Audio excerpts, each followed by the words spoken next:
And now, it's time for another Dice Tower review with Tom Vasel. Hey folks, today we're taking a look at Tiny Epic Defenders. This is the sequel to Tiny Epic Kingdoms and a prequel to Tiny Epic Galaxies because, hey, the words tiny and epic are awesome, right? I don't know. Tiny Epic Kingdoms is a game that I liked. I thought it was very interesting, but I didn't understand why it needed to be tiny. Yeah, it's a cheaper price point, but moving around little tiny pieces. But anyhow, it was a decent game. This one's cooperative. Well, yeah, I like cooperative. Maybe this one's going to be super fun. Let's check it out.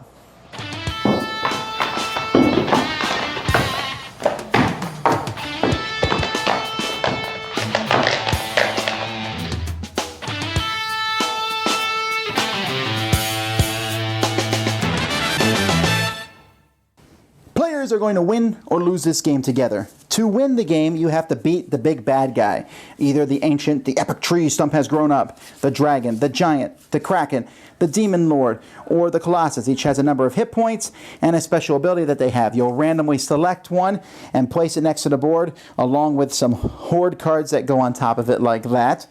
And then each player is going to pick one of these very generically named characters: cleric, paladin, commander, oracle, druid, barbarian, bard, ranger, warrior, or sorcerer. Each has a certain number of hit points, so you'll keep track of your hit points like this, and a special action that you can take. Everybody starts in the capital city, and the game starts. You're going to be making some decks at the beginning of the game. What you're going to do is you're going to turn the top card of the deck over. Oh no, it's an enemy. Okay, so here's a fish enemy and here's a scorpion enemy.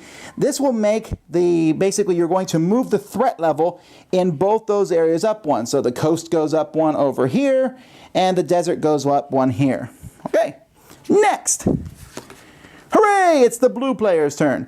This gives the blue player 4 actions. Now, all 4 player cards are scattered throughout the deck if you're playing with 4 players. If you're playing with less, you put in like these team cards where you have action points that you can split between them. When it's your turn, an action can be moving. You can move to an adjacent region. Most of the places here are adjacent to 2 regions. So capital is next to desert and ruins. The desert's next to coast, capital, and plains. Plains is next to forest and desert. So you can move as an action. You can also succor an area, which is basically reduces the threat in that area. So you'll want to keep the threat down because threat can be a bad thing. You cannot do that to the capital region, the capital city. You have to be careful. You can fight the epic foe.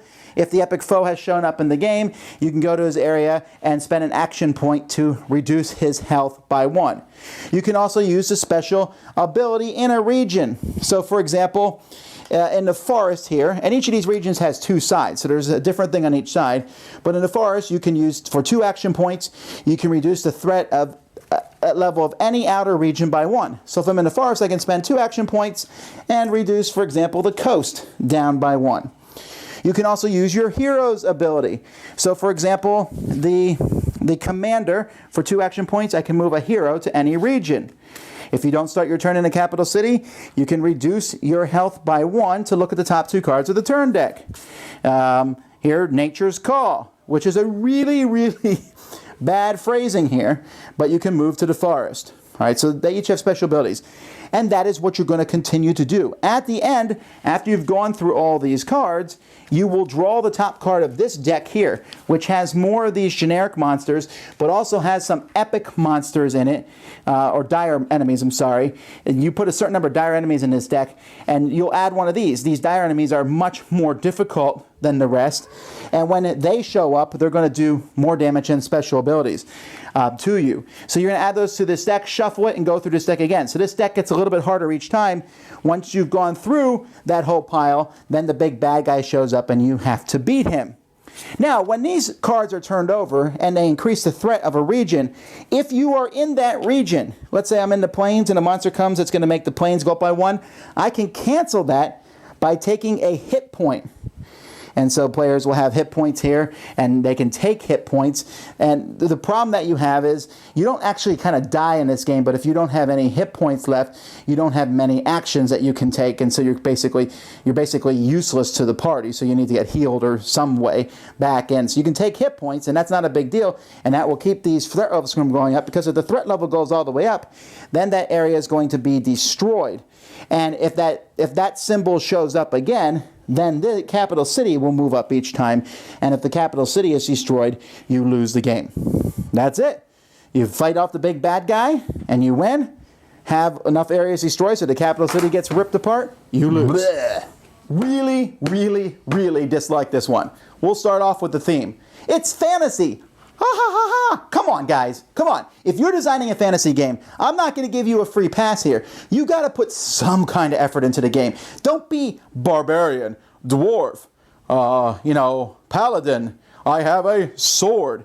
Yeah, in this game, the only thing was, if you beat one of those dire enemies and kill them, you then get a special card, like an upgraded card, like the Shield of Ogmore, and the Elixir of Aaron, and the Staff of Control. And one time you can use these cards and do something special with them. That's cool, and that's a neat theme, but other than that, the theme, turning a card over that shows scorpions and things, and it makes the threat level go up in areas, and you lose a hit point to cancel that. This is like Pandemic or some other cooperative game. I mean, the theme here could be completely wiped out and the game would be pretty much the same game. Nowhere along the line did I feel like this was some kind of fantasy, that the word epic should be crossed off with a magic marker and then stabbed with a knife, because it's a ridiculous word to put in here. There's nothing epic about this at all, and there's no fantasy in here at all. Now, the game itself, again, it's just dull. You're going to turn, you have a deck card you turn over, and ooh, it's Blue's turn. So, and since you don't know who's coming up when, you can't do any sort of planning. It's like, oh, it's your turn. Okay, well, you do this. Now it's your turn. And oh, okay, I'll do this. And I mean, I think that idea is kind of cool, that you're never sure whose turn it's going to be. But essentially, it turns out to be, hey, 4 bad guys come out and do some beatdown on you, and there's not a lot you can do to stop them. I felt like the decisions in this game were very boring. Am I going to move and reduce something? Move and reduce something. Move. I will use my special action to heal you. Please give me some money as a thank you. Just so boring. Everything about this game, the artwork was okay. The enemy artwork was good. The bad guys are incredibly hard, and by the time you get to them, you don't feel like it's an epic battle. You feel like it's a pain in the neck. And that's the thing. These enemies, when they showed up, was like, these guys again, that again. It never felt like I was fighting stuff off. It felt like I turned a card over. I could have called this weed creep, and it could have been about flower gardens, and weeds were showing up in the different fields, and you have to go around with a lawnmower and cut the grass in each area. Same thing! No, not giving a pass on this. I like cooperative games. I like fantasy. I am not even opposed to trying to put it into a small box and calling it epic. But that's not in here at all. This one is a very bad game. Did not like it. Neither did anyone I played it with. Dice Tower Judgment, uninspired and boring. Thanks so much for watching the Dice Tower videos. Find more great videos and reviews, as well as our top-rated audio podcast at Dicetower.com.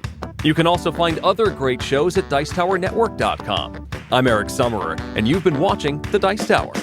The Dice Tower is sponsored by Cool Stuff Inc., where you can find great games for great prices. Cool stuff in stock. Check them out at CoolStuffInc.com. Shut the front door.